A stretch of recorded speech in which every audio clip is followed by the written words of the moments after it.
If you want more power, better vision, and a bulletproof mindset, then I would like to welcome you to CG Plus, Complete Games Online Player Development Center. Now, baseball and softball players of all ages and skill levels can access a multimedia experience providing education and instruction on your personal mobile platform. Rob Cruz has put together an online video portal, a remote hitting program, as well as a series of online hitting courses boasting a curriculum that features pitch recognition strategies, power, video analysis, mental skills, and then some. For more info, log on to www.cg.plus. That's www.cg.plus to find out how you can complete your game today.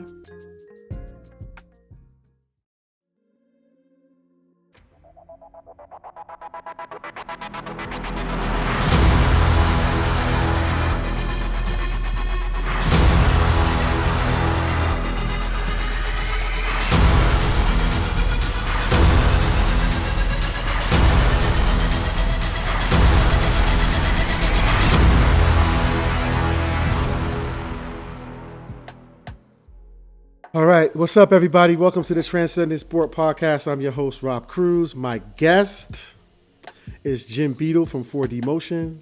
He is here to discuss all things motion, all things movement, all things mechanics. I'm very, very excited and happy to have him on the show because I believe that this gentleman has a lot of knowledge, for he has been in the game for quite a while, operating on a really high level in the baseball, golf, softball sector with regards to movement and how it affects performance. Jim, welcome to the show. Rob, thanks, buddy. It's good to be here. That's an awfully nice introduction. Not sure I'm deserving of that, but You are. You are. I've been talking to people about it. So I'm getting ready to do this podcast. It's going to be one of my favorites. I already know because I've been needing to pick your brain. Because I believe I personally have a lot to learn from you, and I wanted to kind of just ask document it on the podcast, because I believe that if my listeners could just be a fly on the wall, and I'm very careful about who I bring to my listeners. You know what I mean? I'm very, very careful about that. So, well, I appreciate that very much. I look forward to this. So tell us a little bit about you and how you got into movement and 3D motion capture and things like that. Like, how to start? Did you play sports? How'd you get into this business? That's a good question. Like everyone else, high school athlete, went on and played college baseball at a small school in North Carolina. Enjoyed the heck out of it. Played for probably one of the best guys I've ever known in the game of baseball, Dave Jouse. Mm-hmm. Jouse has been in the big leagues for, I'm dating myself now, 20 plus years, 25 plus years. Mm-hmm. Learned a lot from him, learned a lot about the game, learned a lot about the things you have to do within the game to be successful and efficient in everything you're trying to do. Got out of college, started to play golf, got pretty good pretty fast. Understood how the body is supposed to move to swing a golf club. Being a small guy, I was a small guy back then. Mm-hmm. Still was able to create a lot of speed and understood how to create speed. So I took a golf pro job about 4 years or 5 years after I got out of college. Mm-hmm. I got pretty good pretty fast, self-taught, and started to learn how to teach the game of golf. Ran into Tony Morgan. Mm-hmm. From another company, ran into Jason Glass, Greg Rose, Dave Phillips, Lance Gill, all these big names within the industry. Ran into these guys and started to pick their brain about movement and how the body needs to move to create power and speed. And probably 15 or 18 years ago, I saw my first 3D motion capture system. Okay. It was the wired Polhemus system with 14 or 15 pounds of wires coming off the body, sensors all over the place. I'm familiar with that system. that little box that sits behind you that creates that electromagnetic field around you. And I saw things. I saw things and said, wow, this is the future of instruction. Yep. And not sure we could all afford a Polhemus system, but I started to search out to see if there were systems out there that could be affordable, portable, that could basically give you the information needed to look at the efficiencies and deficiencies of someone swinging a golf club. Right. That's right. basically the story on how I got into it. Okay. So do you remember where we met? I certainly do.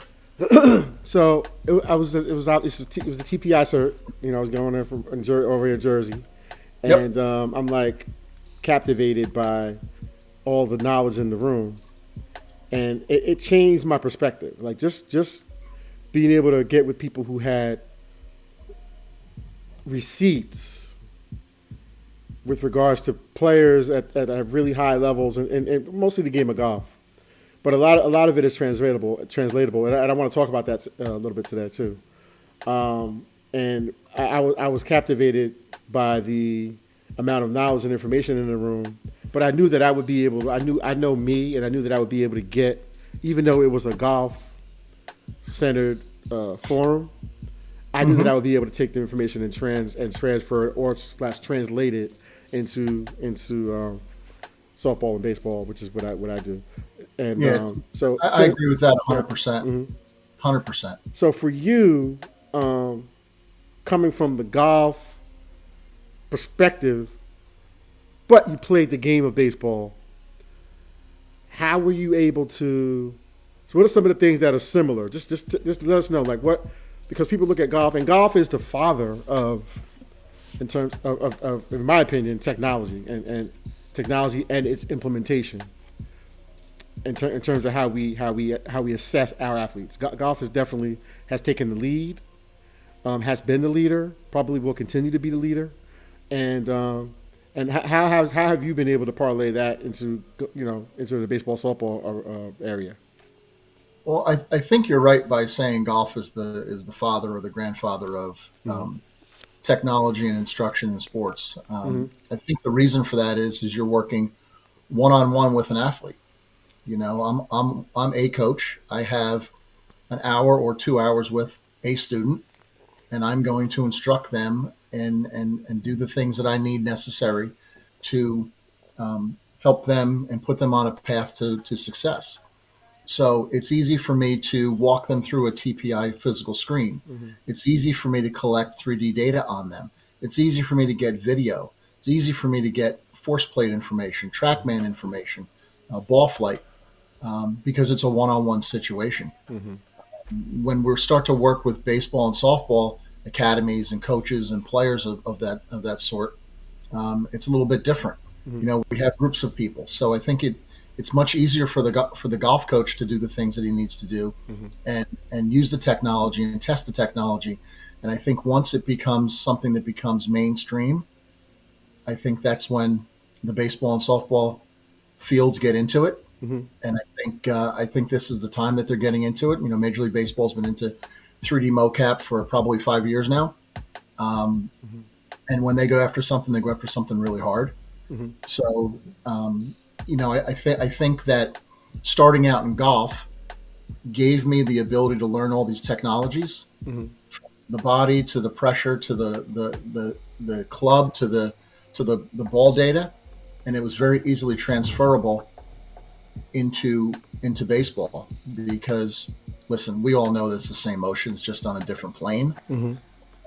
If you look at it biomechanically and you don't know the difference between a hitter and a golfer, you're not going to see a whole hell of a lot of difference in what that kinematic sequence looks like. So we know it's the same motion. It's just how do we get that information on a simplistic kind of a format where it doesn't take all day to get that information. Okay, so I have a question for you. So golf culture, specifically in the instruction, right? It seems to be that because it's embedded in the culture that we have to get data. We have to assess, train, reassess, train, reassess, train, right? That loop continues in golf, right? And everybody's just like, hey, this is what it is, but what I'm finding in not so much baseball, But what I'm finding in softball, and maybe it is happening in baseball, but I'm not finding it, at least in my anecdotal world, my small little world here. It seems that the level of risk that the average instructor has with regards to, well, if I assess this athlete and they're not where they need to be, it's a reflection on me as an instructor and coach. And I don't want to expose myself to what the data says I'm not doing. So I have this fear. You see where I'm going? I have this fear of technology exposing me for my lack of, or my, I don't want to use, okay, my mediocrity. So it takes a special kind of person to be able to say, hey, let's go. That's your bat speed, and that's your bat speed because of me. As your coach of 10, 5, 3, 4, 2 years, a year, 6 months. So now because of me, because I'm doing my due diligence and because I want to learn more and I want to understand how to get you to a certain bat speed, I need to dig a little bit deeper. But in order for me to do that, I have to assess. And not only am I assessing the athlete, I'm also assessing myself as a coach. Because I either got them here or I didn't get them here.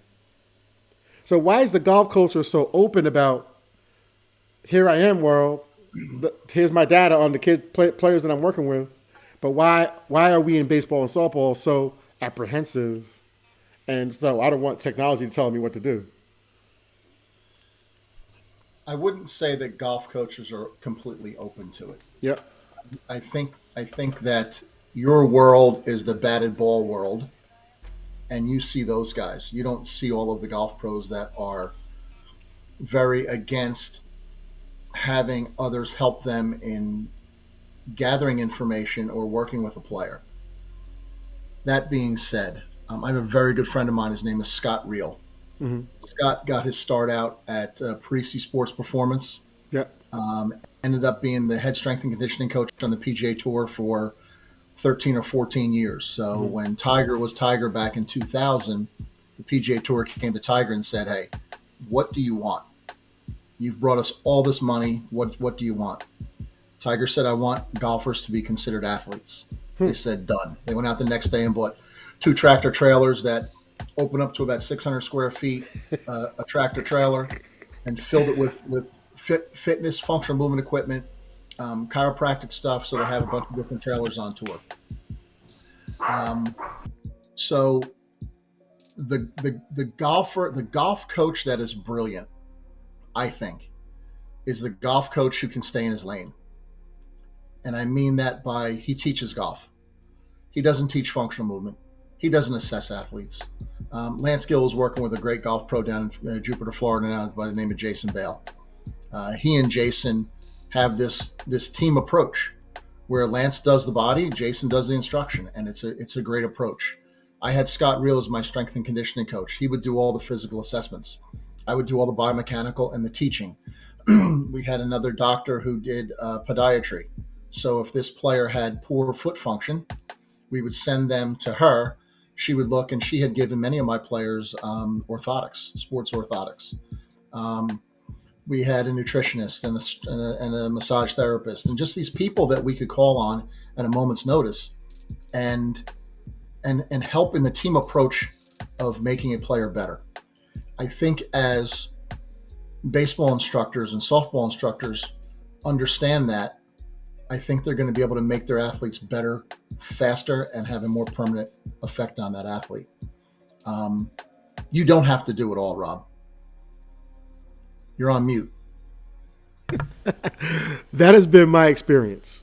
You don't have to do it all, right? You don't have to do it all. You can ask for help, right? I think my success has been I stay in my own lane, right? I don't claim to be a strength and conditioning coach or a functional movement specialist or someone who can do ART. No way.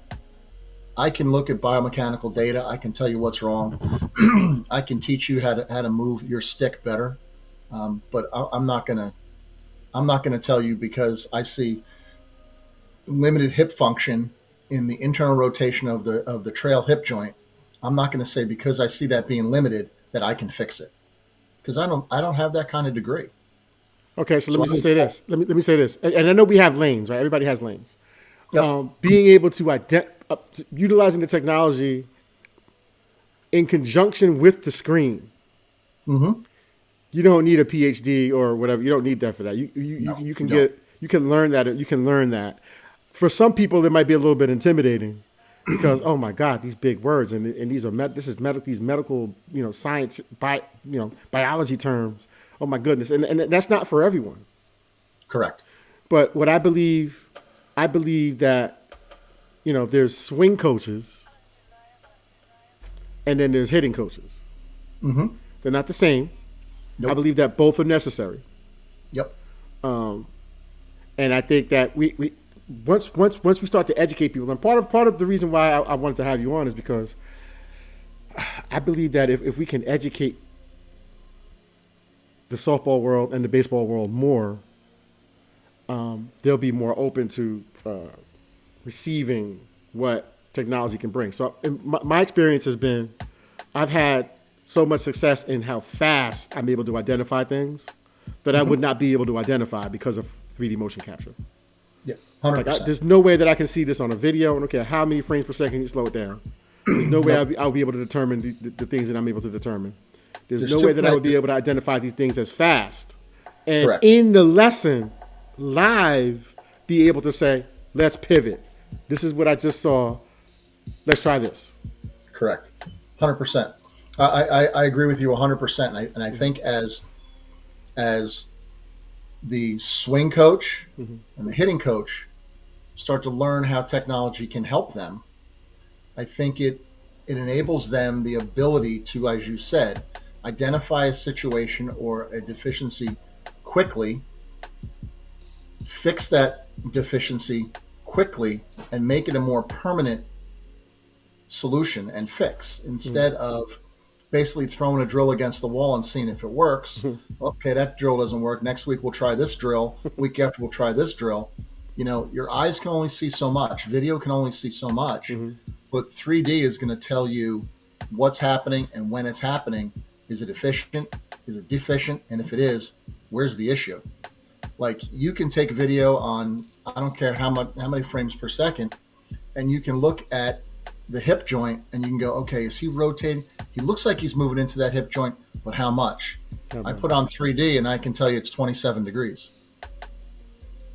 Right. You could guess anywhere from 0 to 50, if you're looking at it on video, based on data, clothing, and all that sort of stuff. So, a friend of mine said to me one day, he said, technology is it's an extra tool in your toolbox to enable you to fix a situation. Can you bang in a nail with a screwdriver? Yeah, you can eventually. But is it efficient? Heck no, it's not. Can you make a hitter better without tech? Sure you can, if you're talented. But are those fixes going to be permanent? And are you going to get more kids through your program to be able to improve through your techniques more quickly? Or are you do old fashioned? It's going to be 10 kids a week instead of 50. Yeah. We all know that technology is an expense, but if there's an ROI on that technology and it's helping you get kids better more quickly, heck, that's the way to go. You're investing in yourself to make yourself better as a coach. Correct. And you mentioned something. You mentioned something earlier that some coaches are afraid because it might show that they're not making the kid better. Well, tech's basically watching you to make sure you're making the kid better, right? From the body movement to the bat data to the batted ball data, right? Is Johnny getting better? All right, Johnny's getting better in the cage. How do we take that to the field? Heck, you can throw tech on a kid and put him in a game. We've thrown 4D sensors on a kid and put him in a game and let him go play. And when the game's over, the data downloads and I look at it. How did he do? There's all sorts of things that we can do with today that we couldn't do 10 years ago.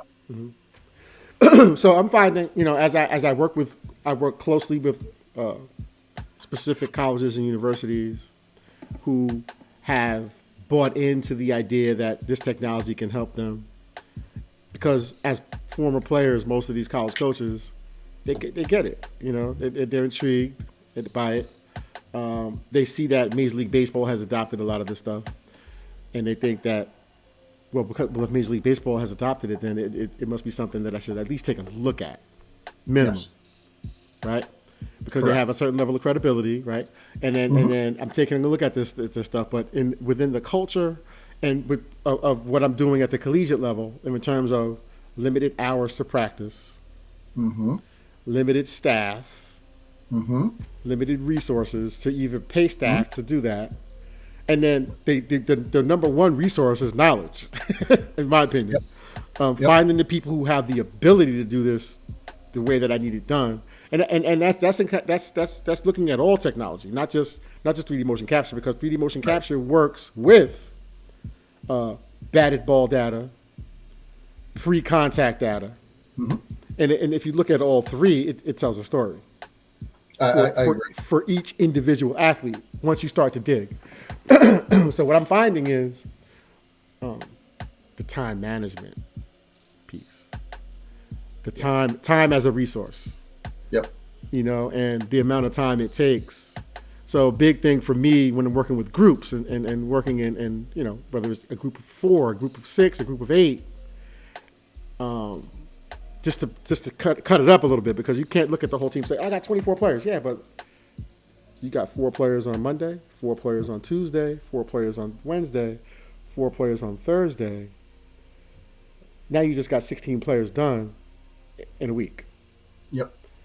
Because it becomes intimidating. What are some of the strategies that, and golf's easy because it's not a team. It's one-on-one. It's just one person, But you could look at it like, okay, pitching staff, right? Then you could look at it like, okay, a third of my hitters, a third of my hitters, a third of my hitters. That's 4 days. We're good. We got it.